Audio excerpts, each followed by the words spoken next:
कोई हठ योग समाधि गुरु ने नहीं सिखाई।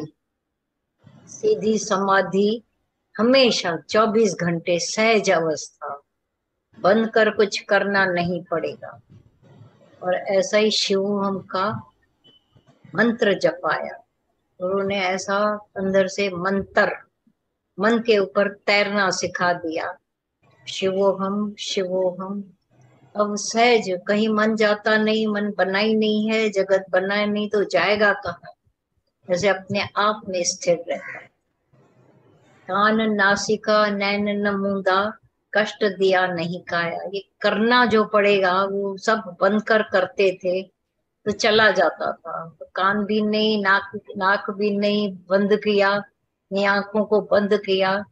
उठते बैठते चलते फिरते बाहर भीतर एक हो गया। तो अब समाधि खास हठ योग या बंद कर समाधि नहीं लगाई, आत्मा का भाव देकर चारों ओर यही दिखा दिया कि मैं हूं। तो अब मन कहाँ जाएगा।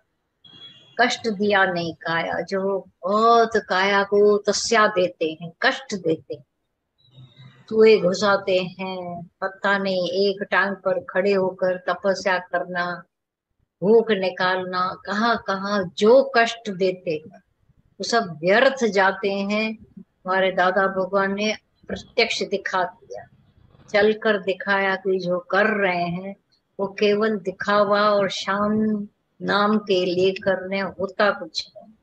इससे आत्मा का लेना देना नहीं है, ज्ञान का, भगवान का। वास किया नहीं वन और पर्वत, भागना नहीं पड़ा वन में पर्वतों पर, बीच नदी नहीं नहाया। ऐसे ऐसे करतब करते हैं जो जाकर एक एक घंटा नदी के बीच में खड़े होकर देखो मुझे ठंडी में ये सर करती है, मैं चल पाते हैं पानी पर। ये सब जो भी करामतें दिखाते थे, जो करते थे, करने का नाम निशान नहीं। तुम पहले से वो हो, बी स्टिल हो जाओ। व्रत दान नहीं मूर्ति पूजा, हठ योग नहीं प्राण चढ़ाया। नहीं, व्रत इन सब का शरीर के साथ लेना देना है, ज्ञान के साथ जरा भी लेना, सब मन के अधीन है ये बात। व्रत भी नहीं, दान भी नहीं, मूर्ति, क्योंकि मूर्ति खुद बनाई और उस पर नमन करते हैं। हठ योग नहीं, कोई हठ योग की जगह ही नहीं। सहज योग नहीं, प्राणों को चढ़ाकर ऐसा मन को रोका नहीं, कुछ भी न चढ़ाना, न जैसे है एज यू वर स्टिल हो जाओ। वेद शास्त्र नहीं, ग्रंथ पुराण कुछ नहीं, मस्तक मुफ्त घसाया। न वेद पाठ करना, न शास्त्रों का, न ग्रंथों का। बहुत पढ़ने से ज्ञान हो जाएगा नहीं, गुरुमुख नाम जपा एक बार। गुरु के मुख से ये सत्य को कैच कर लेने की जरूरत है। गुरु सच्चा गुरु नहीं, मस्तक एक एक दरवाजे पर जाकर ऐसा घसाया, वहां गए यहाँ गए, मुझे भगवान चाहिए उसके लिए घसाते रहे, कुछ नहीं करना, कुछ नहीं पड़ा। बैठ एकांत, गुरु तीर जो मारा, ऐसे बैठे रहे सामने और गुरु ने आत्मा का ऐसा तीर मार दिया कि एकांत में चले गए, एक के अंत की गो गो। गुरु ने अहंकार लेकर शिवोहम देश, अपने सत्य स्वरूप आत्मा में, देश भी कोई पराया और जगत नहीं, भगवान कहीं देशांतर और लोकांतर में ये अक्षर बोले गए। न किसी और लोक में भगवान रहता है, न किसी और देश में, किसी जगह में नहीं। जहां तुम हो वहीं अपने शिव हम सत्य को पहचान लो। यही गुरु तीर मारकर अहंकार का, जिस अहंकार की वजह से दूरियां झगड़े थे, सारी दुनिया सताई हुई है अपने मन और अहंकार की वजह से, वो न जानकर, वो न छोड़कर और जगहों को और लोगों को छोड़ रहे हैं। सताए हुए अपने ही मन से, सब भी दुखी भी हो गए हैं, लेकिन फील कर रहे हैं कि और ने मेरे को दुखी किया। तो ये जो एकांत में बैठ तख्त पर सृष्टि जो देखी, अपने सत्य स्वरूप आत्मा के सिंहासन पर बैठकर देखा कि ऐसी सृष्टि जो है ईश्वर सृष्टि सर्वत्र प्रभु को पाए। चारों ओर परमात्मा का दीदार करके ये आंखें ये कान बहुत ठंडक में आ गए, मन मधुसूदन में खो गया, अब कुछ छोड़ने करने की रही नहीं। आंख तीसरी खोल के छोड़ा, अद्भुत खेल दिखाया। ये तीसरी ईजा नेत्र, आज्ञा चक्र, अंदर का तीजा ज्ञान का नेत्र खोल दिया गुरु ने। बंद पड़ा था जन्मों से, आए जाए दुख पा रहे थे, तो खेल नहीं करके देखते थे, जगत को सत्य जानकर मानकर मोचरे खा रहे थे, जल रहे थे, भुन रहे थे। अब न अंतःकरण रहा, ये तीजा नेत्र खोलकर आत्मा का, ऐसा तो अद्भुत खेल ये सृष्टि में खेल हो रहा है। सच कुछ नहीं है तो अद्भुतता है। राम कृष्ण और देवी देवता भीतर दृष्टि आया।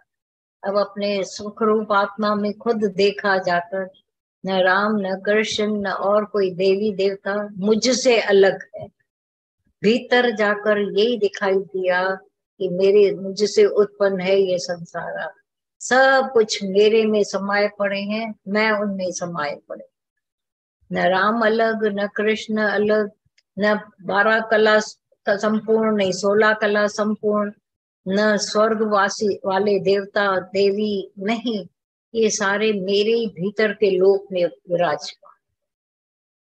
जीव आत्मा और परमात्मा का भेद सारा बतलाया। ये जो जीव अलग छोटा मरने वाला, ऐसा जो परिच्छिन्न, जीव माना छोटा, परिच्छिन्न हद वाला, और आत्मा थोड़ा और परमात्मा बड़ा, ये भेद सारे निकाल कर एक आत्मा में टिका दिया, रख दिया।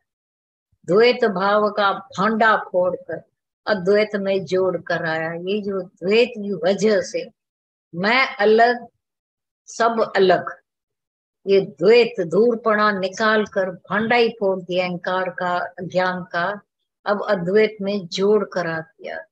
द्वैत ने ये सारे मामले डाले थे, है ही मामले द्वैत दूसरा, ये दूसरा मार रहा था, मार रहा है अभी भी, अगर उसी का ऐसा निकाल कर गुरु ने जोड़ करा दिया अपने सुख रूप अद्वैत आत्मा में, मैं हूँ। औषध देकर मन मारण की संकल्प शांत कराया। ये जो मनु महाराज टींटी टींटी कर रहा था, संकल्प विकल्प के अधीन होकर, ख्याल देकर, परेशानियां देकर मर रहा था, ये औषधि दी, राम नाम की औषधि, ऐसे सुख रूप आत्मा की औषधि दी। मन को आत्मा की राह बता दे, वरना मन नहीं मानता। अब जब मन मधुसूदन में अपने स्वरूप में आ गया, सारे संकल्प विकल्प ख्याल दुख पीड़ा अगर मगर सब उसकी शांत हो। शिक्षा देकर निष्काम की सेवा धर्म सिखाया। केवल इतना ही नहीं किया, मैं ज्ञान सुनकर अपने आत्मा में होकर बैठे, अब शिक्षा दी गुरु ने कि जाकर के ये सर्व को जाकर जगाओ कि सेवा, सच्ची सेवा ये है, और नहीं कि किसी बीमार की जाकर, वो तो रोग में होती रहती। तो सेवा कौन सी है? निष्काम भाव, जहां तुम्हें फल की और आशा न रहे कभी भी वापसी की, और अंदर का इच्छा और अहंकार नाश कराकर निष्काम में जोड़ कर दिया, डाल दिया।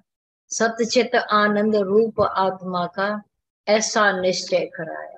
फिर मेरा जो रूप है आत्मा, वो सत्य हूँ, चित्त चैतन्य हूँ और आनंदमय हूँ, ऐसा मेरा रूप भी रूप निश्चय करा दिया। बैठकर गुरु ने जमाया निश्चय। प्रेम आनंद की मुरली सुनाकर आनंद रूप बनाया। अगर प्रेम नहीं आया भीतर तो खुश्क, अंदर से ड्राई, ज्ञान फिर ड्राई करता है। प्रेम उसको पानी देकर वो ऐसा तो मिठास भरा, ज्ञानवान अकेला पड़ा रहता है एक कोने, पर प्रेम से सारी सृष्टि से मिलकर एक ऐसा हो जाता है। तो ऐसी आनंद की बंसी बजाकर गुरु ने, हमेशा ये बंसरी तो बजती रहती है, तो आनंद रूप बना। ज्ञान का मकसद क्या है? आनंदमय होना। अगर आनंद नहीं प्रकट हुआ तो ज्ञान सुनना व्यर्थ है। जब तक न हुआ तेरा प्रभु से मिलन, ये मिलना हो जाए तो आनंदमय जीवन हो जाए, फिर कहीं पर भी कभी भी भीतर कभी भी दुख का ऐसा होता ही नहीं है। हमेशा आनंद में प्रफुल्लित, क्योंकि प्रसन्नचित्त रहते हैं। प्रसन्नचित्त वाले को तो भगवान मिला ही पड़ा है भीतर में। मिला हुआ भगवान मिल जाए, फिर कौन सी चिंता, कौन सा दुख, कौन सी पीड़ा, कौन सा कर्ता भाव, जो हमेशा आनंद है। वाह।